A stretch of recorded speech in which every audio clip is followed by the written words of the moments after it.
Nunagay, dachiin nunagay, samiin nunagay, dachiin nunagay. Gadabi si galchi, gadaa si hulluisi, waraana qaqeessi, alagaa fageessi, Oromoo mana qaqaatti nuu bulchi, dubartii hanfalaatti nuu bulchi, jaarsa alangeetti nuu bulchi, farda kooraatti nuu bulchi, sangaa harqootatti nuu bulchi. Akkana jennee Rabbi nuu jedhi, akkana jennee Rabbi nuu jedhi, akkana jennee Rabbi nuu jedhi. Jila kana milkeessi, jila kana milkeessi. Yaa akkana milkeessi, yaa akkana milkeessi. Oromoo bifaa si godhi, biiftuu ganamaa si godhi, ejersa gaaraa si godhi. Bokkaa nu roobi, bokkuu si moosisi, laftana ititi, itittuu nu obaasi, tun haga toltuuti haa qabattu. Dhimma kana barreessanii aadaa kan qabu kan afaan Oromoo kan barsiisu kan asiin uummata biraan ga'uu isaaniitiin haa ulfaatanuu dhimma keenya barreeffannee seenaa keenya barreeffannee kan keenya akka jennu Rabbi nu haa gargaaru humna nuuf haa kennu. Kanatti aansuudhaanii hoogganaa sagantaa kana nama sagantaa kana walitti qabuudhaanii mataa keenya ta'an abbaa hayyuu obbo Badrii gara waltajjiitti affeeraa isaan haasawa anaa dhufuu godhanii itti aansuudhaan isaanumti dura taa'aa waldaa hawaasa Oromoo Torontoo obbo Maraaraa gama waltajjiitti nu affeeranii yeroo tokko abbaa hayyuu hamileedhaan gara waltajjiitti naasimadha. Hamileedhaan. Baga walaa garree warri naannawuma kanatti qubatanii nu biraa ammoo jireenya fooyyeffasuudhaaf nu biraa deemtanii nutti deebitanis baga nagaan nu deebitaniinis nin ja'a. Gaa duraan dursee koree waan kana qindeessiteen dhugumatti galatoonfachuu barbaada. Yeroo dheertuudhaa fi osoo sagantaan Johaar Mahammad naannawa kanan dhufin duratti ji'a lamaaf wal harkaa turree dhimmi sun walirra bu'ee jennaani dabarsinee haarawatti wal agarree itti fufnee dargaggoonni kun baay'ee halkanii guyyaa ciisanu dhoorkanii sagantaan tun milkooytee fayyaa dahaan jaan galatoomaadha jabaadhaadha sabninis isin abdata. Egaa kanumarratti wanni guddaan kan dubbatamu hin jiru kitaaba waa'ee kitaabtichaa abbaan bilisaatii fi barreessaan isaatii fi haati bilisaatis harki irra guddaan haadha bilisaatiin fakkaata. Hundumaafuu abbaan bilisaa waa'ee isaa nutti himaa garuu akkaataan inni itti qophaa'ee dhaloota biyya kana keessatti dhalatee bifa afaan Oromootii fi afaan Ingiliziidhaatiin itti fayyadamanii itti gargaaramanii afaan keenya ittiin cehu akkasitti qophaa'ee saniifuu isaaniinis fayyaa tahaa waan kana saba keessaniif gumaachuu keessaniif qabsoon saba Oromoodhaa bifuma kanaanii walitti cophee bakka takka gahaa fayyaa nuu dahaan jechuun ni barbaada. Galatooma bargaragaan dhuftanii asumaaniin Pirezidaantii waldaa hawaasa Oromoodhaa akkuma aadeeffannetti naannawa kanatti sagantaan Oromoodhaa bakka itti gaggeeffamutti Pirezidaantii waldaa hawaasa Oromoodhaa takka dura deemaan yeroo cufaahu saba isaa kan naannawa kanatti wal arku maqaa jaarmaya kanaatiin uummata isaa harka fuudhaa nagaa itti dhaamaa waan barbaachisu dabarfataa dura taa'aa keenya Mararaa Zarihuun anaa dhufu koottu. Galatooma hundumti keessan baga nagaan dhuftanii sagantaan kun akkuma beektanii kanaan dura qophaa'ee sagantaa walirra aanuudhaan darbee akkuma abbaan hayyuu jedhee koreen sagantaa kana qopheessanii galatoomaa jechuun hin barbaada. Anillee guyyaa lamaan sadan tokko qophii isaan godhan irratti wajjin hirmaadhee dadhabbii isaaniitiin as ga'ee galatoomaan jedhaanii. Itti aansuudhaanis yeroo sagantaan walirra aanes abbaan bilisaa fi haati bilisaa mari'atanii kaayyooma tokkoof deemnaa wal duran dhaabannu jedhanii sagantaan kan isaanii dursamee qabame irra dabarsuu isaaniitiif ammas galatoomaan jechuun ni barbaada. Itti aansuudhaan egaa amma sagantaan kun waa'ee namoota keenyaa waa'ee ijoollee keenyaa waa'ee dhimma jabaa qabatanii dhufan waan ta'eef hawaasi keenyas akkasitti baatanii irratti hirmaachuudhaan asitti argamuu keessaniif galatoomaan jedha. Egaa abbaan bilisaa fi haadhi bilisaa dhimma jabaa qabatanii dhufanii waa'ee afaan keenyaa waa'ee aadaa keenyaa kana kan namni baay'een dagatee inni kan qabsoo gara garaatiin itti ka'e isaan immoo qabsoo gara kanaatiin fudhatanii waan dhufanii fi isinis immoo akka dadhabbii isaanii kana ijatti gootan abdiin isinirraa qaba. Egaa sagantaa baay'een bara booddee waan jiruu fi sagantaa isinitti dheeressu abbaa bilisaa fi haadha bilisaatiin baga nagaan dhuftanii jechuun barbaada. Galatooma. Abbaa urjii aaf godaanaa barreessitoota hedduu qabsaa'ota hedduu warra jireenya isaanii qabsoo Oromoo keessatti dabarsan ifa arra argine kana akka arra akkatti wal dura dhaabbannee walitti haasofnu kana warra dhiigaa fi dayfa isaaniitiin lafee isaaniitiin daandii nuu saaqetu as keessa jira. Isaanirraa waa dhaga'u teettanii itti aansuudhaan Profeesar Abbaas Haajii Nyaamoo abbaa bilisaafaa wajjin gaafa ijoollummaa san waggaa 30-40 dura warra wajjin baratanidha. Waan abbaa bilisaa waan jedhu qabaa waan isinitti himuu qaba jedha Profeesar Abbaasiin hamileedhaan gara waltajjii naa simadha.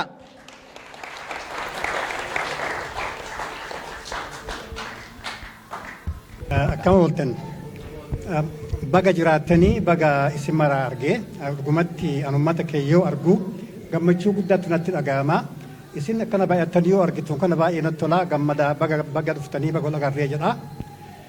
Akkuma amma asitti natti bitochaan natti himetti dhugaa yoo dubbanne ani namni abbaa bilisaa na dura beeku waan jiru natti hin fakkaatu.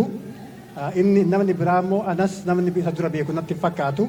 Yoo isinitti himeetiin jedhe ana abbaa bilisaa waggaa 50 beeka jechuudha.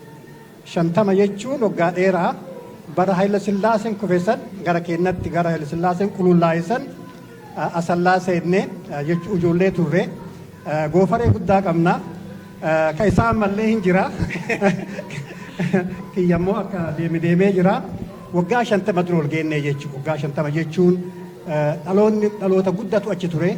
Nama jajjabaa qabannaa turre akka nadhii gammadaan hojii turanii ijoolleen sun gariin isaanii kan jirantu jira ka du'etu jira jenereeshinii san ka dargiin akkuma godhee akkuma beeytanii ijoollee biyyoota jirachuu anti balaallechi jedhee waan godhee gariin kadhuma kan irraa hafe jechuudha. Abbaan bilisaa goofaree bareeda qabaa. Abbaan bilisaa ijoollummaa irraa jalqabee yaada guddaa nama qabu qabsoo nama onnee qabu nama sodaanne. Gaafa san naftanyaa jedhan kan uummattu ibidda turre ijoolleen naftanyaa gaafa nu dura dhaabattu asallaa keessatti nama irraan gorre jechuun nama dura kaampeenii godhu dhugaa dubbiin humnatti aante abbaan bilisaa of kenne jechuun waan inni keessa ture misinitti uumuun barbaadu dhugatti baga jiraatte jedhaan dura dhuguma rabbiititti kaa nama gaafa ani biyyaa dafee baay'ee bakka inni jirullee hin beekuu ture dhugaa dubbanneetiin jenne. Dargaggeessa akkanaa baay'ee dhabne abbaan bilisaa durummaa jalqabee sabboonaa guddaa dhuguma rabbiititti sabboonaa guddaa yaada guddaa qabaa yaada guddaan deema hagasii as kunoo deemnee oduun martuu gara bannee ani biyya Faransaa deeme inni immoo Awurooppaa Keeniyaa dhaqee achirraa asitti lagarre udda dhufellee immoo abbaan bilisaa guyyaa walitti haasa'ullee baanu torbaanii walitti haasofna yaada bal'aa qabaa ummata isaatiif maatii isaatiif. Yaada guddaa qabaa. Wanni inni yaadni inni guddaa qabu simpili. Achitti illee barsiisaa waan tureef wanni inni jedhu amma biyyatti afaan keenya guddataa hin jiru. Kaas jirullee afaan keenya kunoo barataa hin jiru maaluma goonaa waan jedhu ture. Akkuma argitanii namni as jiru namni akka guddinni dhufeetti argitan ijoollee kan akkamitti barsiifnaa akkamitti goona ka jedhu deemee maayii kunoo kitaaba akkanaa kana bareedaa kana barreesse. Wanni biraa immoo wanni isinitti barbaadu abbaan bilisaa kofalee dhufe kofale biyya jiitu biyya aadan kennallee jiru biyya immoo aadallee hin badin biyya ateetan jirtu biyya siinqan jirtu haati bilisaa immoo irraanfatin isii wajjiniini isiin ambaasaadara dubartii Oromooti ambaasaadara dhugaa jechuu kiyya kan saalfanne waan uffattuun akka dubbattuun namni dura dhugatti biyya kanatti aadaatu jijjiiruu calqabe haadha bilisaatiif abbaa bilisaati yoo dhageettanii gaafa kitaabni kee eebbifamu ana kafarajji gooda jenneetumaan kitaaba dubbannee waan kitaaba dubbatuu godhuu calqabne oduu kana yaadin oduu natti himin siinqilleen hin jirtu muka walitti qabanii waan argitan san godhan dubartii waan amma asitti namni martuu godhu kan ayyaana kana godhan wanni sun modeela ta'e jechuu Oromoof kana waan ta'eef galatooma isin jechuu barbaada ummanni Oromoo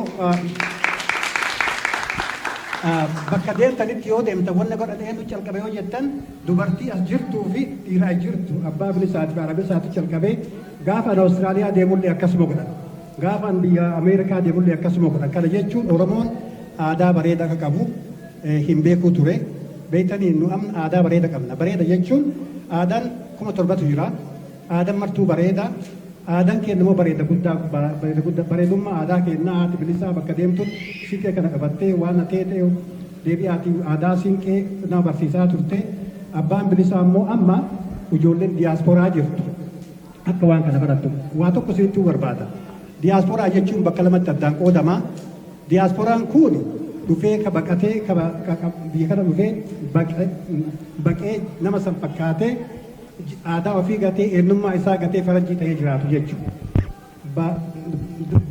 Diyaasporaan lammataa immoo abjuu biyyaa qabu jechuudha akka nuhiiti. Kan immoo biyya deemuu barbaadu. Kan immoo rakkoo biyyaa dubbachuu barbaadu. Aadaa biyyaa barachuu barbaadu. Abbaan bilisaa wanni godhuu barbaade warri biyya jiruuf aadaan biyya jirtuuf kaas jirtu kun akka addaan hin cinneef jechuudha. Kana jechuun afaan Oromoo akka barataniif duudhaa Oromoo akka barataniif nu godhee barsiisaa guddaa nu ta'e kana waan ta'eef ani abbaa bilisaa baay'ee jaaladhaa baay'ee kabajadhe isin martuu akka kabajaniif akka kitaaba isallee bittan isin gaafadha. Abbaan bilisaa akkuma ijoollee naannootti kunuunsa maatii irraa argataa kan guddate yoo ta'u yeroo umriin isaa barumsaaf gahu bara 1967 barnoota jalqabe. Abbaan bilisaa yookaan obbo Saamu'eel mana barnoota Lutheran Mission jedhamu kan abbaan isaanii araddaa isaaniitti banan keessatti barachuu jalqaban. Waggaa lammaffaa irratti gara magaalaa guddoo godina Arsii Asallaatti geeffamuun mana barnoota mishinii Asallaatti barnoota sadarkaa duraa akka baratan taasifaman. Akkuma barnoota sadarkaa tokkoffaa milkiin xumuraniin barnoota isaanii sadarkaa lammaffaa bara 1975 mana barnoota sadarkaa lammaffaa Asallaatti haga kutaa 11 baratan.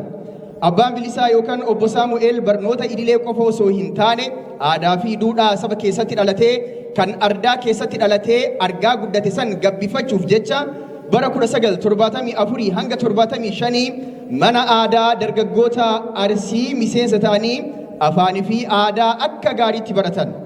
Haalli guddichi gaanfa Afrikaa Oromoon yeroo sana keessa ture kan akka ammaa kana osoo hin taane kan sochiin Oromummaa fi sabboonummaa akka hin dagaagne mootummoota sirna nafxanyaa warra akka Haile Sillaasee fi Dargii fa'aan qajeelfamni kaayamee irratti dalagamaa ture. Sirni barnootaa guutumaan guututti afaan Amaaraa waan ta'eef ijoolleen Oromoo yeroo sanii aanjaa qubee afaan Oromoo barachuu hin argatan. Haalichi kun kan isaan hin sakaalin abbaan bilisaa qubee afaan Oromoo amma barsiisaa jiran kana dhoksaadhaan baruma san keessa jechuun bara 1974 hanga 75 gaara Cilaalutitti barsiisaa Kinfaa Hindheessaa irraa baratan. Bara 1977 agarsiisa aadaa Oromoo kan yeroo duraatiif Finfinneetti qophaa'e. Agarsiisa aadaa Oromoo kan yeroo jalqabaatiif Finfinneetti qophaa'e irratti taphattoota aadaa Oromoo Arsii bakka bu'anii taphatan ijoollee kofalee qindeessuun hirmaatan. Sagantaan kun abbaa bilisaa yookaan obbo Saamu'eeliin ummata Oromoo kutaa akka Arsii, Baalee, Iluu Abbaa Booraa, Boorana, Tuulama, Jimma, Harargee, Raayyaa fi Asaboo irraa dhufaniin akka wal baran haala mijeesseef. Maal kana qofa sagantaan kun irkoo jireenya isaanii fi haadha ijoollee isaanii kan taate haadha bilisaa yookaan adde galgaleen akka wal baran hiree uumeef. Akkaataa fi yeroon wal barnoota isaaniillee yeroo dargaggoota taphattoota aadaa Oromoo Arsii kofaletti qindeessuuf dirqamni itti kenname ture. Abbaan bilisaa yookaan obbo Saamu'eel akkuma agarsiisa aadaa kana deebi'aniin hireen barnoota biyya alaa argatanii turan. Haa ta'u malee baadiyaa waan turanii fi qunnamtiin akka ammaa kana mijataa waan hin ta'iniif hiriyoota waliin carraa barnootaa argatan bira hafan. Sirni mootummaa naftanyaa kan guddinaa fi dagaagina aadaa fi duudhaa Oromoo akka yakka ol'aanaatti ilaalu dargaggoota sochii kanarratti hirmaatan hedduu gidirsaa hidhaa ture. Booda irraa abbaan bilisaa yookaan obbo Saamu'eel hireen tun isaan dhaqqabdee isaanillee waggoota 3 dhiyaatuuf mana hidhaa turan. Abbaan bilisaa yookaan obbo Saamu'eel mana hidhaatii dararaan hangana hin jedhamne kan irra gahe yoo ta'u hanga ammaatti eeloo sana himatan. Erga hidhaa irraa hiikamee booda barsiisummaan leenjifamee kibba baha Oromiyaa godina Baalee keessatti barsiisummaan dhaloota qaraa ture.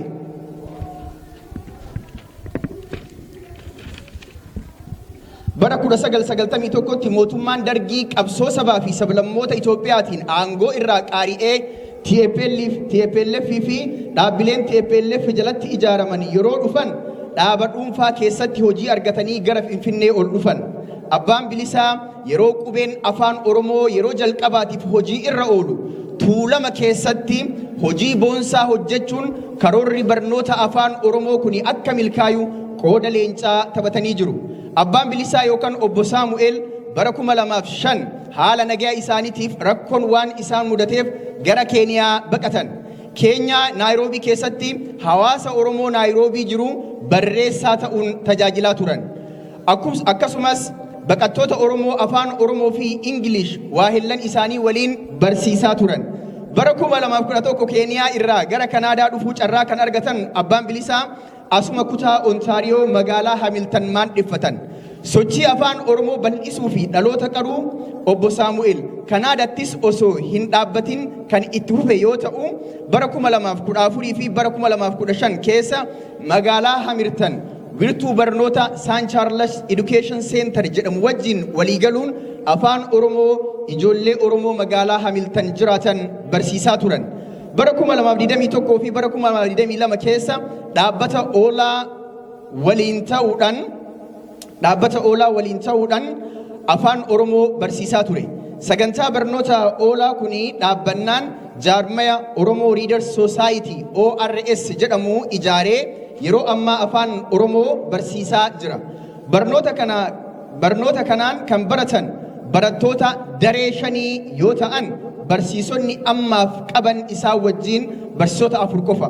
Barattoonni isaan amma barsiisaa jiran biyyoota akka Kanaadaa, Ameerikaa, Awustiraaliyaa fi Awurooppaa irraayi. Yeroo ammaa kana karoora afaan Oromoo barsiisuun kana milkeessuuf dhaloota biyya alaa kanaa Oromiyaan wal qabsiisuuf riqicha aadaa fi afaaniin ijaaraa jiran. Ergama kanaafillee mijuu kan ta'u kitaaba barattoonni ittiin baratan waan isaan barbaachisuuf kitaaba Buusaa Ro'oo jedhamu kana bara 2023 maxxansiisuun ummataaf raabsaa jiran. Kitaabni kuni afaan Oromoo fi Ingilish kan barreeffame yoo ta'u qabiyyee isaa keessatti argaman keessaa afaan, aadaa, hogbarruu, seenaa, ogummaa fi jechoonni afaan Oromoo dagatamaa jiran matootidha. Ammallee dhiheennatti kan maxxanfamu kitaaba tapha aadaa ijoollee Oromoo akka qabanii fi kan biroollee karaa irra akka jiru naaf himanii jiru. Kitaabni kuni yeroo 2 kan maxxanfame yoo ta'u Kaalgaarii fi Minisootaatti ardhammootu magaalaa Torontootti eebbifamaa jira. Kanaaf lammiin Oromoo hundi aadaa fi seenaa ofii barreessuun dhalootaaf akka gumaachuu Abbaan Bilisaa yaboo dhaammatanii jiru. Seenaan Abbaa Bilisaa kana qofa osoo hin taane baay'ee bal'aadha. Haa ta'u garuu guyyaa har'aa gaggabaabsinee eenyummaa isaaniif ibsuu waan barbaanneef seenaa gabaabaa kana cuunfinee isin biraan geenne. Gabaabinaan seenaan Obbo Saamu'eel yookaan Abbaa Bilisaa kana fakkaataa. Galatoomaa Caamsaa 26 bara 2025 Torontoo Ontaariyoo Kanaadaa. Waan guyyaa kana walitti nu fide haa ulfaatu nagaa fi fayyaan kan wal nu agarsiise wanti walitti nu fide Oromummaadha, aadaa keenna, afaan keenna isarraa dubbanna jechuudha. Maaliif yeroo nama keessa jirru yeroo barnootaati barri keessa jirru bara kamiyyuu caalaa ka amma kan barnootaan hoogganamu waan ta'eef ummata keennallee hidhata barnootatti qabu cimsachuuf ijoollee teenya hidhata aadatti qabdu jabeeffachuu fi akka nu jalaan buune akka nu jalaan hin hafne cimsachuuf kanaaf walitti dhufne jechuudha. Mee amma yoo dhufaa jirti kunoo dhufti barnootatu kana. Galatoomaa hundi keessanuu uummata keenna ulfaadhaa barakaataa mata dureen isaa kuni eebba hawaasa dubbistoota Oromooti. Hawaasa dubbistoota Oromoo kana tole barsiisa tole isa kana namni irraa iskaan godhatee akka fudhatu barbaannaa poostera san jechuudha. Yaa that's why wanni as jiruu fi otuu namatti akkas dhiyaatu ta'ee namni irraa QR koodii isaa san hin dhaabatu maal? Wayyaa tole haa ta'u maalii fi odeeffannoo hundumtuu achirra waan jiruuf isarraa argattu. Eebbi guyyaa har'aa kuni hawaasa dubbistoota Oromootu maal dubbisti? Hin dubbatti moo hin dubbisti? Kan jedhu irraa dubbanna jechuudha. Kanaafi kitaaba dubbisuu aadaa akka godhannu, aadaa kitaaba dubbisuu akka ijaarannu, akka jabaannu, hidhanni kennallee yoo san akka nu agartanii hundi qabeessa ta'u waan ta'eef kanaafi hawaasa dubbistoota Oromoo kana ijaarree kaayoon isaa afaan Oromoo babal'isuuf, afaan Oromoo barsiisuu waan ta'eef kitaaba barreessuun barbaachisaa ta'a jechuudha. Otuu gara haasawa kiyyaatti hin deemne yeroo hawaasni dubbistoota Oromoo ijaaramu kana sababaa guddaa kan ta'ani ijoolleen Oromoo jiru isaan lamaan isinii wal barsiisuu barbaada. Takka asuma kan nu keessa jirtu saartuudha. Lammaffaan ammoo Tey Amri Little jedhamti Ameerikaa irraa dhuftee nama hundee ofii barbaadataa fi dhufanii Tey kootuti ummata keetiini wal barii nagaa jedhiini akkam jirtan jedhiin. Yaa hawaasni yaa dubbistoota Oromoo akka ijaaramuu fi thank you so much. Warra keetiin nagaa jedhiini akkuma si arganii fi achi booda you can greet them and you can get back your seat. Akkam jirtu everybody.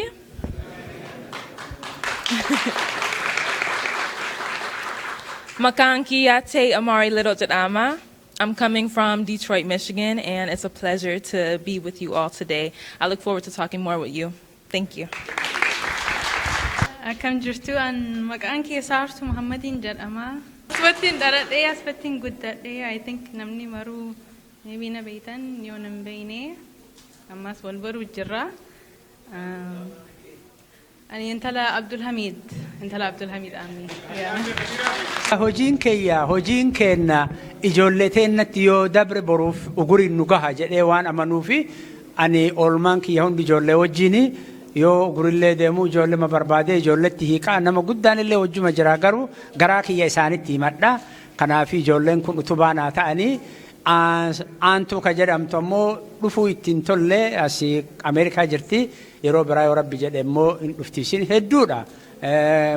Seattle kan jiran jiru, UK kan jiran jiru, bakkuma hundatti waa faffacaasaa jira jechuudha. Garasitti deebina galatooma ijoollee. Hawaasni dubbistoota Oromoo kuni ijoollee keenya ka afaan irraa barachuu aanjaa hin argatin tokko gargaaruu fi lammaffaa ammoo abbootaaf ijoollee walitti fiduu jechuudha. Kan dhaabbateef as keessatti waan sadi ilaalla. Wanni sadiin ilaallu maali? Tokkoffaa afaan ummata tokkoof maali? Afaan Oromoo jechuun maali? English jechuun maali? Spanish whatever ka fedhe haa ta'u. Maatii fi afaan ijoolletti dabarsuuf qoonni maatii maali? What the role of the family? Afaan kana isaan maalii fi uggurani maaf seera itti tolchanii akka hin baramne akka hojii irra hin oolle taasisani nuti immoo maaliif barsiifna maaliif ijoollee keenyatti himna. Inni kun ammoo raajii afaan Oromoo kun raajii guddaa qaba. Raajii afaan Oromoo illee ilaalla jechuudha. Afaani asirratti akka arginu afaan saba tokkoof maali jennee yoo ilaalle afaan saba tokkoofi utubaa eenyummaati. Afaan malee sabni beekamu hin jiru. No nation without a language. Afaan malee sabni beekamu hin jiru, jiraachuu illee hin danda'u. Namni afaanuma dubbatu san jechuudha. Kanaafi aadaan saba tokko kan taasisu yoo afaan tokko dubbate jechuudha. Yoo afaan tokko dubbate sabni tokko jechuun kan danda'amu jechuudha. Afaan ammoo keessa isaatti maal fa'a qaba ni ilaalla jechuudha. Akkanuma abbaan urjii ulfaatanii as jiranii hiriyyaan keenna obboleessi keenna afaan utubaa sabaati jedhan. Biyya keenya yoo beektan hin beektu mana geengoo ijaaranii utubaan guddichi jidduu dhaabbata. The pillar of the nation is a language. Utubaan sabaa afaan jechuudha. Kanaafi galatoomaa akkuma kana ammoo abgodaanaan illee hadha ijaan isaan argee kitaaba isaaniitiin isaan beekaa isin arguu kiyyaa baay'ee gammadaa baganuu jiraattanii kitaaba guddaa barreessanii jiru. Kitaaba isaanii sanillee akka mana kanatti walitti dhufnee eebbifnuuf isin gaafadha. Ammaan kana kabajaa guddaan waan Oromoon keessa dabarte umrii isaanii dheeraa kanatti takka takkaan barreessanii jiru. Between the line akka jedhan sanitti takka takkaan isa san kan ijoolleen Oromoo dubbisuu qabdu. Kan afaan Ingilishii beeku afaan Ingiliishiitiin yoo dandeenyammoo hin hiikna afaan Oromootti illee jechuudha. Kanuman isin qabsisuu fi ulfaadhaa fayyaanu ta'a. Baay'ee barbaachisaan afaan keessan maali? Afaan dubbachuun gahaa miti. Afaan akka afaan Oromoo afaan simbiraatti dur lakkaawamu sun uummata guddaa kanaan dubbatamu maaliif tuffatamuu danda'e? Waan hogbarruu hin qabneef, waan hin barreeffamneef, waan kitaabarra hin jirreef. Namni waan argu qofatutti mul'ata. Afaan birootiin hin dubbannaa, hin dubbifnaa, afaan keenya ammoo manumatti haasofna jechuudha. Kanaafi afaan tokko keessatti wanni guddaan barbaachisu maali? Literature jedhan. Hogbarruudha. Kitaaba, kitaabee, raadiyoo, gaazexaa, xalayaa. Wanni barreessinu kun hundi afaaniin yoo barreeffamu kan dubbannu caala hin tura jechuudha. Kanaafi waan hogbarruu kana waan kitaabaa kana wanni dubbannuuf. Afaan literaaturii hoo qabaate guddina saba tokkoo significantly barbaachisummaa isaatiin akka adeemu taasisa jechuudha. Qaroomina kana civilization waan jedhamu kana afaantu maal godha? Tankarfachiisa. Afaan kanatu addunyaa maraan ga'a. Afaan Ingilishii addunyaa keessa jira. Maaltu addunyaa maraan ga'e? Teknooloojiidha. Maaltu addunyaa ga'e? Teknooloojii dura caalallee koloniyaalizmiidha. Biritishiin addunyaa guutuu bitaa waan turte afaan isaanii nutti dhiiftee deemtee jirti ittiin fayyadamne jechuudha. Afaan hamma beekuu dandeenyu beekuudha. Afaani maal godha? Sirna siyaasaa keessatti miidhaa uummataallee saaxila jechuudha hogbarruun. Yoo qabattan ta'e Fiqir iska Maqaabir Profeesar Abbaas fa'aa nin qabattu biyyatti warri dur barree Fiqir iska Maqaabirin suni kan Roomeo fi Juliet ergaa inni qabu ergaa inni dabarsaa ture wal fakkaata.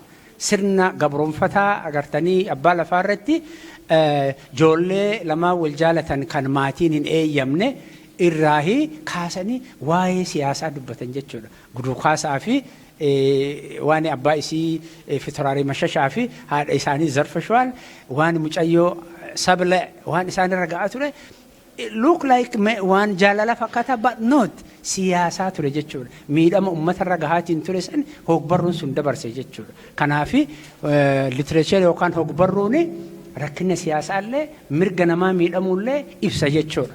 Inni kun ammoo preview of human muxannoo namaa akka namni itti ol bulii namaa waliif dabarse jechuudha. Dhalootarraa dhalootatti dabarse jechuudha.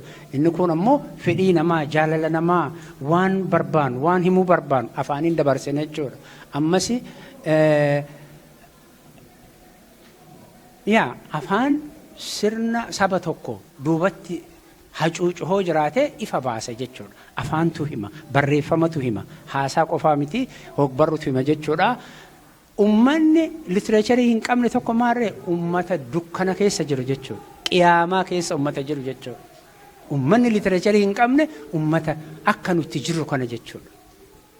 Ummanni tokko waan dubbisu san fakkaata, kitaaba dubbisu san fakkaata. Kan dubbisnu ka afaan birooti, kan dubbisnu kan lugaa birooti. Waan akka lugaa saniitti yaadna malee akka kennatti yaaduu hin dandeenye. Kanaafi afaan kennatti deebi'uu wanni qabnuuf ijoolleen kenna afaan kenna baruu wanni is like hell, life like hell jedhee jechuudha. Kitaaba isaanii irra jira. Hawaasni hogbarruu hin qabne is life like hell fakkaata jechuudha. Rabbi keessaa nu habaasu kana. Kana jedhaa inni kun ammoo akka sabaatti uf tursiisuuf uf jiraachisuuf maal barbaachisa? Afaan keenya barachuu, barsiisuu, dubbisuu, hogbarruutti fiduu nu barbaachisa jechuudha. Inni itti aanee kalaallu waa'ee aadaati. Aadaan akka mana tokkootti laalu kun mana keenya ka baadiyyaati. Aadaan ummata tokkoo fi aadaan mana afaan ammoo balbala. Nagaa ooltanii akkama ooltan anaa dhufu oolle bultanii seenaa hajaa keenya fixanne nagaa hangala. Afaan hin simata afaan hin gaggeessa. Saba tokkoof afaan aadaan mana. Aadaan mana. Oromummaa mana. Afaan ammoo balbala. Balbala sanii mana kana seenan. Yoo balbala hin qabne yoo namni nurra dabra malee nu biran seenu. Namni mana keenya dhufe yoo afaan keenya hin dubbanne mana keenya hin dhufne beekaa. Hin dhufne ijaan nu arge malee nu hin beekne. Kanaafi afaan keenya aadaa keenya utubaa saba keenya akka ta'e beekuu qabna jechuudha. Akka fakkeenya mana kanaatti manuma keenya jechuudha. Saniif argisiisuu barbaade. Aadaan maal fa'aa of keessaa qaba? Aadaa wajjin maal fa'aa of keessaa qaba? Amma jarri keenya kun uffata aadaa uffatanii kunillee ka aadaati. Kan biroo hoo akkuma aadaa fudhannee irraa uffannee san jechuudha. Maali wanni aadaa keessa jiraa? Tinaa'ansi. Aadaan kanneen of keessaa qaba. Itti makoon aadaa bareeduma qaba, miidhagina qaba, amantii qaba, duudhaa qaba, amala qaba, naamusa qaba. Ammas deebi'eetiin golooma qaba, attitude, beliefs and drama, doowwii yookaan daawwii and phase, amantii waan jedhu phase jechuun hin jedha gariin religion and the rituals fala qabna, maraa qabna. Isa kana maal keessatti argina? Aadaa keessatti argina jechuudha. Waan aadaa keessa argine kana kaninuu tirikni keenya, ifaan keenya, baatiriin keenya, ka aadaa keenya ambattillee nuufillee akka mul'atu taasisu afaan jechuudha. Yoo afaan keenyaan aadaa keenya hin fayyadamne inni kun akkuma san ta'a jechuudha. Akkuma amma taane kana nu taasisa jechuudha. Kanaafi afaan language is intrinsic to the expression of culture. Wanni akka afaanii aadaa himaa hin jiru. Wanni akka afaanii aadaa kamuu himu hin jiru. Kanaafi afaan keenya dubbachuu qofaan utuu hin taane hogbarrutti guddifnee jijjiirree akka Oromoo dhaabee qabee deemuun tankaarfachiisu taasisuu danda'u qabna jechuudha. Amma kana ilaallee aadaa hoo jennu ammoo maal jechuudha? Yoo aadaa tokko qabna jennu maal jechuudha? Maal fa'aa walirraa qoodamna? Uffata wal fakkaatu qofaa miti kan uffannu bara. Yaaddoo keenya walirraa qoodamna. Yaaddoo keenya, hubannoo keenya, ilaalcha keenya, hawwii keenya. Murtiin teenya hundi aadaa keenya keessa jirti jechuudha. Kanaafi tokko taasisa. Aadaan maal taasisa? Yaaddoo namaa, yaaddoo sabaa tokko taasisa jechuudha. Yoo kana ta'uyyuu maali aadaan yookaan afaan bakka itti guddatanitti malee is not biologically inherited. Ijoolleen Oromoo irraa dhalatteef Oromoon taatu. Afaan yoo hin barini afaan dubbatte san taate. Kanaafi it is culturally learned. Aadaan culture is socially learned than biologically inherited. Walirraa dhiigaa walirraa dhalachuun odoo hin taane hawaasummaa keessa jiraanne san irraa maal barra jechuudha? Aadaa afaan san barra jechuudha. Kanaafi hawaasummaa keessa jirru keessatti afaan keenya ka ormaallee ka biraallee ka keessa jirru barataa keenyallee cimsannee wajjin deemuu ni qabna jechuudha. Yoo immoo kama bakka jirru san barra keenya maal ta'a? Hin hafa jechuudha. Maaliif namni baay'ee wajjin jiraannu afaan san nuun dubbatu. Kanaafi afaan yoo itti wal qunnamnu waan amma dura jenne kanneen amantii aadaa, falaasama, ilaalcha, duudhaa kan hundaa qabatee waan deemuuf waan nurra jiraa kana ijoollee keenyatti ceesifna. Nu wajjin hin dabru jechuudha. Gaafa ani dabru hin dabru na wajjin ijoolleetti dabra. Ilmi kiyyallee ilmi isaatti akkasitti dabarsaa sabummaan turuu danda'a jechuudha. Akkamiin afaan Oromoo addunyaa kana dhaqqabe? Afaan Oromoo addunyaa mararra jira. Is it because nuti amma waggaa 30 kana fa keessa immigireeshiniidhaan biyyaa baqaan yaanee waan taaneef addunyaa dhaqqabe? Moti. Nu dura warri afaan Oromoo addunyaadhaan gahanii ijoollee Oromoo kan sirna gabraatiin gurguramanii jiruu hamtuu barahamaa san keessa harki isaanii hidhamaa, mogoleen isaanii muramaa, jilbi isaanii cabsamaa, beela bulaa, dhibamaa, Awurooppaa gahantu afaan Oromoo addunyaan gahani. Addunyaan gaan afaan bara hamaa san keessa jechuudha. Bara hamaa san keessatti haa galatooman isaan sirni gabrummaa kun ka jaarraa 16ffaa fi 19ffaa keessa ture jechuudha. Ijoolleen biyyaa bahan hiree ulfaattuu san keessatti aanjaa guddaa nuuf uuman jechuudha. Hiree ulfaattuu hiree hamtuu san keessatti aanjaa gaarii nuuf uuman jechuudha. Opportunity nu uuman jechuudha. Ijoolleen kunniin ta duraa biyya Ameerikaa kan seente mucayyoon Faaximee jedhamti. Faaximee. Her name is Faaximee. Her name was Faaximee. Faaximee Ganamee Yaa'ii Shaasedaa Odaa. The first Oromo to reach Germany. Kan dura Germany geette isiidha jechuudha. Achiin booda akka fedhee Daallee Osmaan Achoo Liiban Amborraa kan fudhatame Ashuu Aagaa Urgeessaa Sibuu irraa kan fudhatamte Amaan Gondaa jara kanama Ruufoo Christian Rufo. The first person who translated Bible into Oromo is not Onesimus, it is Christian Rufo.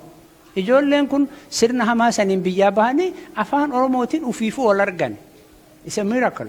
Ufiifuu wal arganii warra isaan fudhate kana afaan barsiisan jechuudha. Warra isaan fudhate kana isaan barsiisan jechuudha. Isiin kun ammoo Bililee kan jedhamtu kun suuraa isii kan harkaan hin dibamini kan yeroo baay'ee argitan sun kan harkaan dibame kun ammoo Bilileedha. Bilileen ijoollee dubaraa daa'ima turte yeroo deemtu namichi ilma nugusaa kan Jarmanii isii Ijipti irraa fudhatee Awurooppaa turte waggaa 15-16 akkasitti du'uu dandeette. Nimooniyaadha yeroo baay'ee biyya keenya talaalli waan hin turree fi qabbana biyya asii kana keenyarraa yoo garana ol dhufan nimooniyaan dafee isaan argate akkasitti ijoolleen baay'een dhumanii umrii ijoollummaa sanitti wanni isiin namicha san sammuu keessatti dhiifte inni jaalala isii san ka itti yaadatamu mana kitaabaa faa daandii faa waan adda addaa muuziyeemii keessatti kaa'ee jira jedhama. Egaa ijoolleen Jarmanii jiran arguu ni danda'anii nullee yoo hiree arganne dhanneen ilaallaa oromummaadhaa fi malkata guddaa dhiiftee dabarsite jechuudha. Warri jara keenya ijoollee teenya kana argaman nama lama qofa fudhadhe isaan keessaa tokkoffaan John Ludwig Cram namni kun nama baay'ee mishineerii nama onnee mishaa qabu nama ummata barsiisu nama ummata inni kiristaanummaa barsiisuuf dhufe haa ta'u ammoo ummata kana yoo dhufanii jedhan arganii gara nyaattoon guddaan itti dhalatee akka barachuu barbaadu yaalii godhaa ture jechuudha. Baayibilii barsiisuu fi afaan ummanni beekuun itti himutu irra dansaadha jedhee waan amanuuf afaan Amaaraa baratee afaan Oromoo baratee afaan Gi'izii baratee isa kanaan afaan Oromoo barsiisuu yaalii godhaa ture jechuudha. Hin taaneef kanaafi afaan Oromoottu even afaan Jarmaniitiin afaan Oromoo hiikuu yaalii godhee ture hin taaneefi afaan Oromoo wanni ibsuu danda'a qubee laatiiniiti jedhee namni ragaa guddaa bahe isa kana jechuudha. Sababaa hojii inni hojjetaa ture saniif kitaabota illee barreessaatiin ture faaruu faa agartanii waraabbii faa afaan Oromootti hiikee yoo ijoolletti himu ijoolleen jaalatanii akka biraatti gammadanii waan wajjin isatti dhufanii irraa baratanii fi afaan kana hiikuun narra jira jedhee kitaaba gabaabaa tokko barreessee inni Ijipti deemee akka hin deebine dhoowwanii achi aareetii kara Mombaasaa kana deemee haati manaaf daa'imti achi jalaa du'anii booda Jarmanii deemee mucayyoo achi jirtu kan maqaa ishii naa dhufa isii wal argee isiin dhufuu barbaadde isii wajjin deemee ummata kiyya barsiisuu barbaada osoo jettu dhibamtee du'aaf kaate. An amma deemaan jiru isii wajjin ati yoo deemte barsiisa ummata kiyya kan ifa fedhu san ummata kiyya kan barnoota fedhu san kunoo faaya ornament jewelry faaya kiyya kana gurguri waan isaan ittiin barsiistu ittiin fayyadamii jettee kennitee fi isiinin dabartee innillee Afrikaa dhufuu fi taa'ee tsalootii waaqa kadhatee achuma barcumaa isaa irratti du'ee jedhama. Namni kun ummata Oromoo barsiisuuf hagama akka inni fedhii guddaa qabaataatiin ture waan nama ajaa'ibaati. Inni kun Cheruliidha. Cheruliin Enrico Cheruli nama bara Xaaliyaanii biyya keenya ture. Bulchaarallee ture Tuulamaa fi Harargee keessatti aadaa Oromoo, afaan Oromoo, afaan Somaalee, afaan saba adda addaa barateetiin afaan Oromoo kun akka biraatti isatti tole kitaabota dictionary, encyclopedia hunda barreessaa jira jedhama. Egaa biyya achi jira yoo hireen nu goote barbaannee hin bitanna. Inni kun baay'ee nama barnootaan illee guddaa ogummaa guddaa qabu afaan Oromootii fi qooda guddaa nama kenne jechuudha. Jarri kun lamaan kan biroo illee hedduutu jira egaa yeroo wajjin haganuma ilaalla jara lamaan jechuudha. Jarri kun eenyurraa argatanii ijoollee teenna sanarraa argatan jechuudha. Wanni isaan lafa kaahan qubeen afaan Oromoo qubee laatiin akka afaan Oromootiif tolu mijataa akka ta'e mirkaneessanii kitaabota ittiin barreessanii afaan Oromoo Awurooppaa wal barsiisan jechuudha. Afaan Oromoo akka Awurooppaatti dhageettii argatu taasisan jechuudha jarri kun lamaan. Kun egaa maal jennama miracle raajii afaan Oromoo wanni jennu kuni Oromoota hiree hamtuu aanjatti jijjiiran sirna hamaan biyyaa bahanii waan Oromoo hiree argatan saniif fayyadamanii kan Oromoodhaaf waa buusan jechuudha. Wanni isaan nu buusan maali? Barnoota jechuudha. Raajiin afaan Oromoo kun ijoollee Oromoo Awurooppaatti wal qunnamsiisee as deebi'eetiin ijoolleen Oromoo kuni warra Awurooppaa afaan akka barsiisan gargaare daandii barnootaa nuuf banan jechuudha. Daandiin barnootaa isaan nu banan maali? Kan Onismos Nasiib kitaaba ittiin barreessee nullee nu dhaqqabe jechuudha. Daandii isaanii irra baranne. Qubeen afaan Oromoo akka qubee laatiin ta'u afaan Oromoo barreeffamuuf qubee laatiin ta'u akka qabu kan mirkaneessan jechuudha. Dhiheenna kan ammoo ani wanni na qunname amma raajiin afaan Oromoo kun ajaa'iba. Ijoollee saddan interviiwudhaaf walitti yaamne lamaan jara ammaa kana takka ammoo aantoodhaan US jirti. Yoo isaan wal baranii haasaan ijoolleen kun sa'aani Oromoo ta'uu isaaniin beeka malee akka hiddi isaanii ijoollee Oromoo Harargee ta'an yoo argu ani nan boo'ee dhugaa dubbachuuf. Nan boo'ee dhugaa dubbachuuf. Kanaafi raajiin afaan Oromoo waan nuti yaannu oli jechuudha. Bakka nuti yaannu oli. Afaan keenya humna guddaa qaba. Afaan keenya walitti nu fidaa jira. Afaan keenya addunyaa irratti nu fidaa jira. Ijoollee teenya ta biyya addunyaa kana jirtu miti tan biyya keessa jirtu illee gargaarree afaan keenya biyya keenyaa fi afaan keenya akka jabaachuu qabu, akka ijaaramuu qabu, akka barreeffamuu qabu kanumaan yaboo isinitti ergannaa jechuudha. Inni kun Onismos Nasiib inni nama yeroo duraatiin macaafa qulqulluu barreeffamee jedhama. Inni nama itti aanu na fakkaata kun qondaala duratti jennee isa duubaan kan jirtu ammoo Asteeri Lubbaaboritti dhalatee inni kitaabni macaafni qulqulluu inni yeroo duraa barreesse qubee afaan Oromootiin isa san waan hayyamuu fi didaniif deebi'ee asabitti deebi'ee waggaa 5 ol na fakkaata fudhatee qubee laatiiniitiin macaafa qulqulluu irra deebi'ee hiikee ka amma macaafa qulqulluu qubee saabaatiin barreeffame kana jechuudha. Haaluma saniinuu uummata keessa seenanii barsiisuu danda'an jechuudha. Asteer Gannooti tun Asteer Gannoo na offolchaa. Asteer Gannoo ammoo kitaaba isin barreessite keessatti wantoota kanniintu jira. Faaruu loonii, weedduu tissituu, uruuruu yookaan faaruu sossoba daa'immanii, faaruu ijoollee, weedduu jaalalaa, mammaaka, oduu durii, hibboo, weedduu ateetee, geerrarsa, weedduu cidhaa kanneen hunda barreessitee turte jechuudha kitaaba keessatti. Barri kun yooma? Fagoo bara cinqii san keessatti jechuudha. Macaafni qulqulluun Onismos dura barreesse isa kana qubee afaan Oromootiin irra jiru jechuudha. Two basic questions. Gaaffiiwwan lamaan qabnu maali? Jarri maaliif ugguran? Nuti maaliif barsiifna?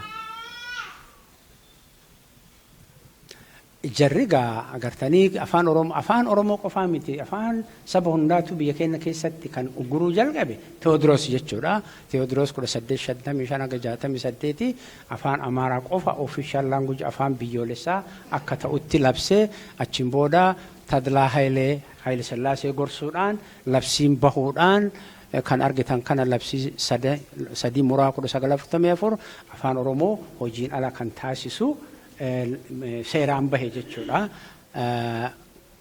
kana Tadilee Haayilee kana Haayile Sillaaseen kana pioneers of change jedhama jechuudha. The change they need. Jijjiirama isaan fedhan malee kan nuti yookaan saboonni Itoophiyaa keessa jiran fedhanii miti jechuudha.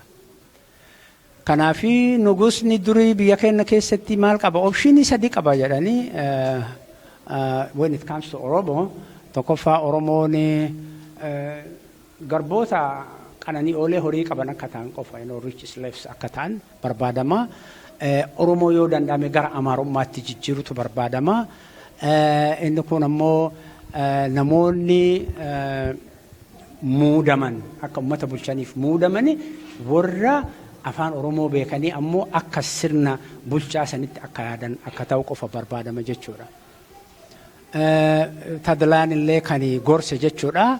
Afaan Amaaraa afaan biyyoolessaa akka ta'u, aadaan illee kaarikuleemii barnootaa keessaan uummatatti akka darbu, afaan Amaaraa warra dubbatan loltoota biyya Oromoo keessatti akka qobsiifaman,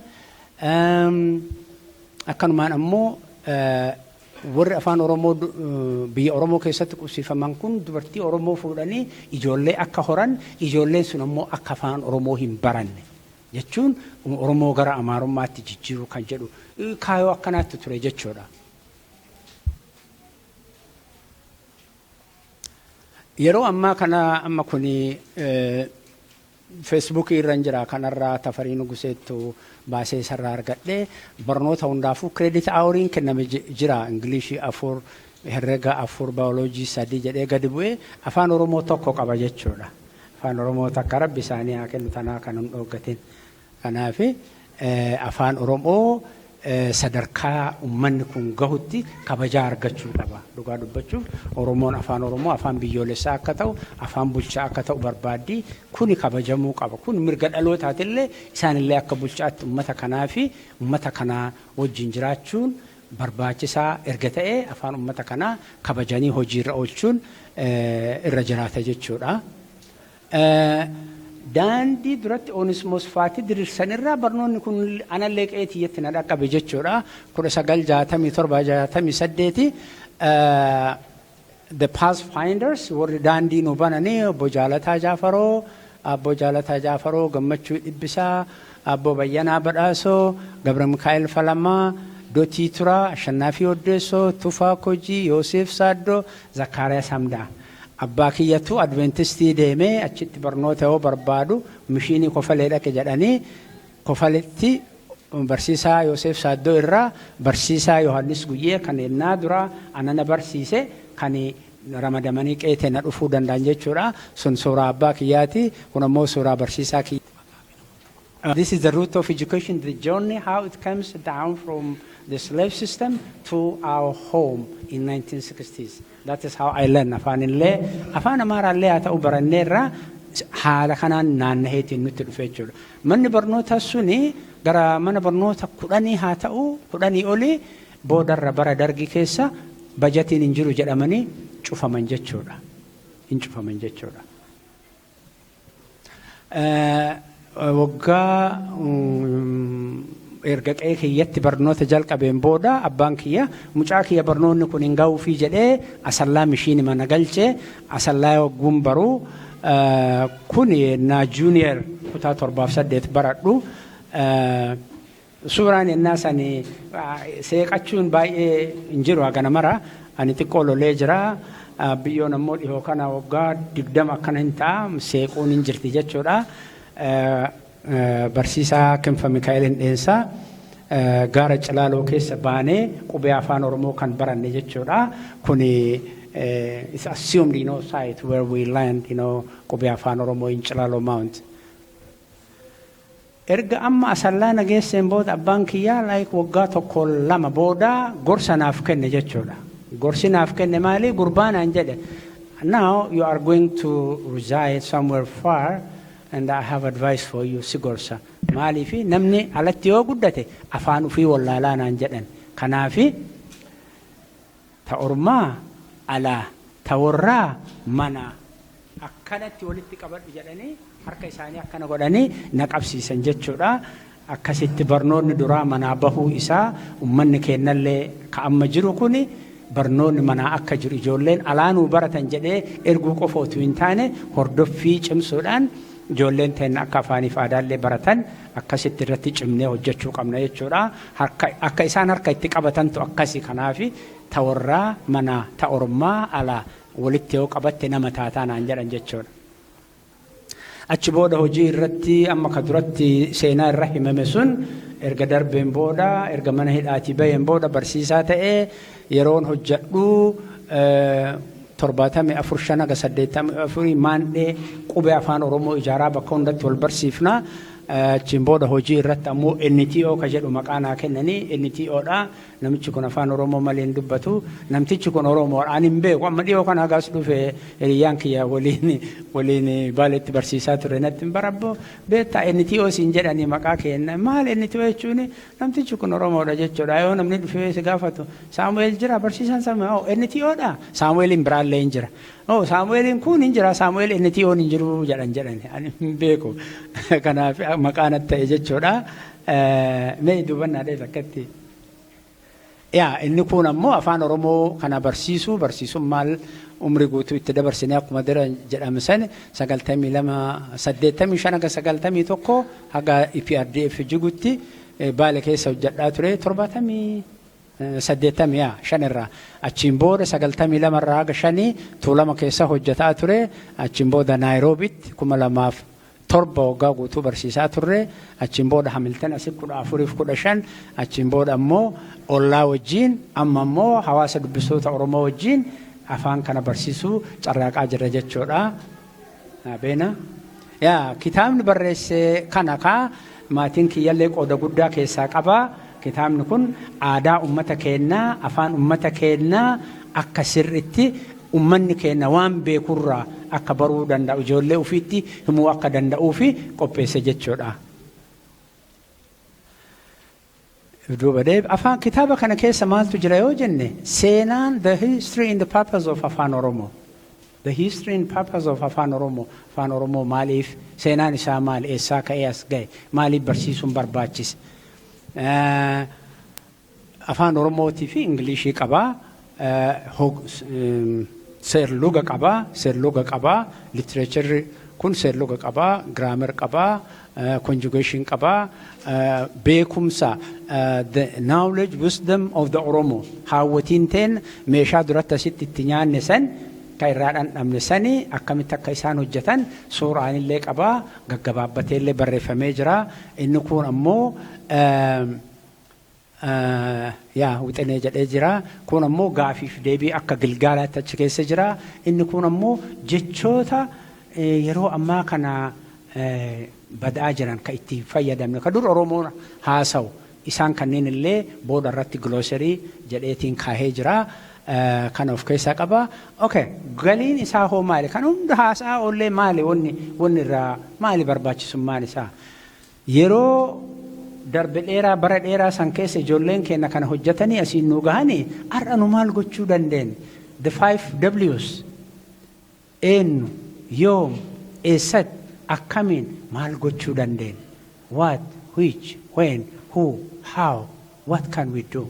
Afaan keenya ijoollee teenya akka dhaqqabuuf maal gochuu dandeenye? Mana qabnaa bara. Fageenya irraa deemnee maa dhufnee asitti hin baran mana keessatti. Mana kana keenya keessatti. Kanaafi galiin isaa afaan Oromoo sufsiisuu fi inni kunoo hawaasa dubbistoota Oromoo ijaaruuf kitaaba dubbisuun hin ulfaata. Don't think to read 10 pages in a day. Akkasii yaadinaa. You know what you have to do? Wanni gochuu qabdan at least yeroo sadii nyaannaa miti minimum we eat 3 times a day including a snack maybe 4 or 5. Mee yoo magatteettan fuula takka ganama yoo shoomata keessaniif teettan fuula takka. Guyyaallee fuula takka. Galgalallee fuula takka. 3 pages a day, you will read 40 plus books in a year. You will read 40 plus books in a year. Kitaaba dubbisuun ammoo waan ajaa'ibaati ogummaan inni qabu. Amma beektonni waan jiraniif isarraa guddaallee hin haasa'u. Kanaafi wanti nuti barbaannu kitaaba dubbisuu aadaa akka godhannuu fi hawaasa dubbistoota Oromoo kana please hundi keessanuu as isinii buufnaa irraa QR code qaba irraa barreeffa irraa bilbilaan kaafadhaati laala miseensa ta'a nullee nu gargaara ijoollee teenya barsi ijoolleen teessan tiyya ani ijoollee tiyya jedha ijoollee Oromoo malee teessanii miti ijoollee tiyya isinii barsiisa asitti illee barnoota jalqabnee jira hiriyoonni jaallan keenya jalqabanii jiru ijoollee teenya gargaaraa nu gargaara ijoollee teenya maybe deebi'anii isin barbaadu dhabuu hin malani be careful kanuma jedha ulfaadhaa galatoomaa na ofolchaa haatu maal dhimmaatu as baatee itti waan haasofte achi duraa deemte waan muuxannoo nama deemetu waliin galaani waa baay'ee deemaa waan rakkoo baay'ee waan qabuufi waan afaan qabu dubbatan kan wallaahi galatooma nama baay'ee si arge doktoroota baay'ee si arge ammallee urjii nu ta'a dhalataan keenya mulunuu doktorii nu haa ta'u garuu bakka geenyetti Karare ufuro bonu jedhani amara himallahu tigre no fidayo afan mulika aba amarinya dubbanu se isin devite devite osinyete qabi jedhan deganiti online irratti amoronya fer yo dhufu kanu toro gurusun gana warwata nabbifa kiyambeku ana nambeku ni sodata ana uftaena ken tigren takittin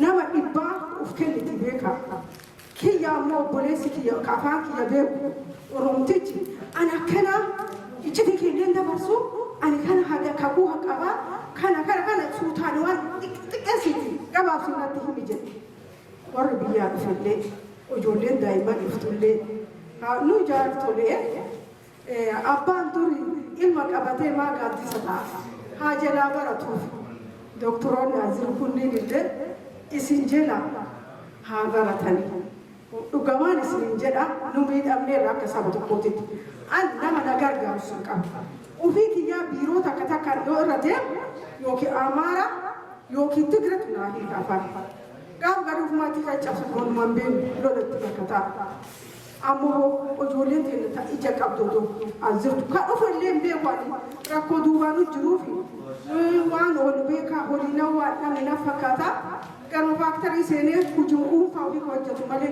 Oromoo takka maltikaalcherii seentee reseepshiina keessa hojjettu argeen beeku takka illee Oromoo yoo anamummaan hima dhagaaf garii amaara hima takka dhufe illee maal godhare ofii hin kennan yookaan haga adaan gujisan baratu amma ammoo isin galatoonfadha kuma nuu ta'a ija ta'a ijji isin argini ijoollee teenya illee nu barsiisa jechuufi ifa isin guddisa dabisa. Tokko haa ta'an wal haa qabannu siyaasa naannootii fi gandaa jala hin deemina wal haa qabannu biyya gandaa keessatti waliin haa dhaabbannu koominiitii teennallee waliin haa cimsannu. We have to just learn. We have to be ready to learn and adjust ourselves with the existing situation. That's why we really tell it. Only what are but let us think about where we are and why we are here. It's not a privilege, but we paid a cost. Gati kapanderas turufi ete galatomi kudratu dubadubachu in the establishment of orders namni humna guddana ta'e ijoollee kana sadii Tartu, Tee, Antu, Firaa, ijoolleen kan biroos jiru, Burtukaan, and so on. Kanaafi ijoollee keenya afaan keenya haa barsiisnu galatoomsin jedha. Amma badhaasa akka qabnaa haadha isaa kottaa. Meeshaa aadaa kan isin akka nu kennitan barbaannaa galatoomaa. Harkaan.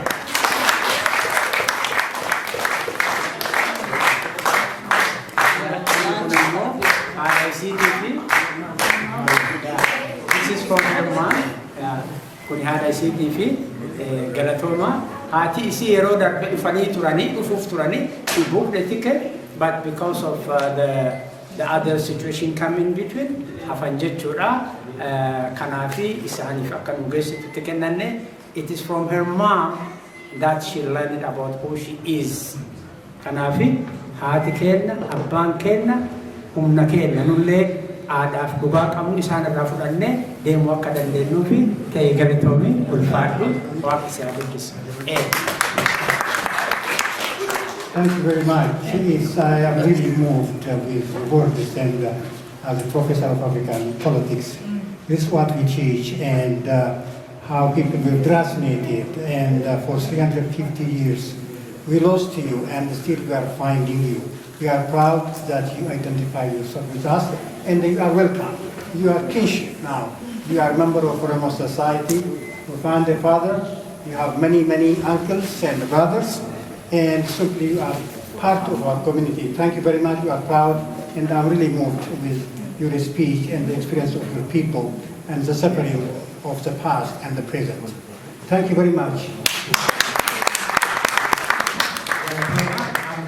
Thank you. We are so happy to find you and all your families here. We are so humble and welcome home. This is from Adahayu. That's for your mom.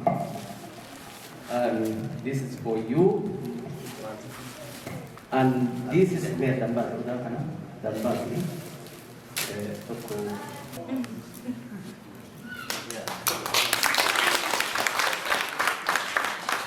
Yeah, that's our symbol, the Oda. And our hero. We just lost last year, a few years ago, and that's two t-shirts for you and your mom. Okay? Badhaasa tokko qabna. Badhaasni qabnu kun barattoota xiyyaa fi ijoollee xiyyaa fi maatii isaanii warra isaan nu guddisee kanaan nu gahe waraqaa ragaa hawaasa maqbistoota Oromoo qopheessee jira. Isaa fi maanguddoonni kunneen jawaasiin booda asumaan akka waraqaa kana ragaa kana naa kennan barbaada. Koo Faatumaa Andus mana isaanii jiranii haadha saartuuti isaaniif waraqaa ragaa nu kennitanii kan nu kennu aadde Taahiree nu kottaame isintu nu kenna. Saartu kottu akkoon waan asin jirree fi mucattiin isaanii mucattiin tiyya saartuu waraqaa ragaa kana fuutiif jechuudha. Fuula as garagala.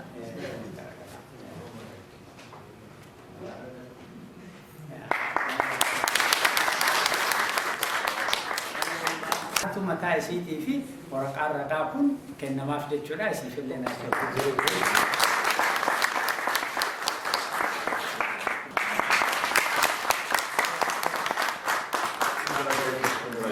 Kun ammoo ta'eef mataa isiitii fi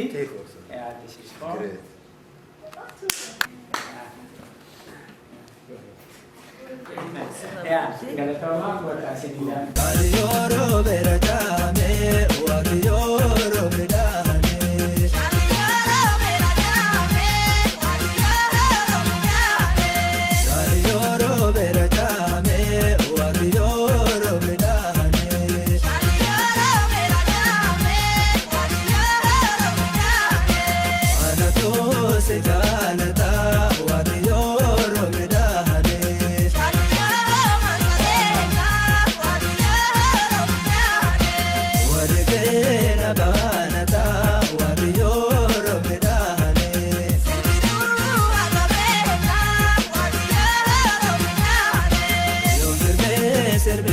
Say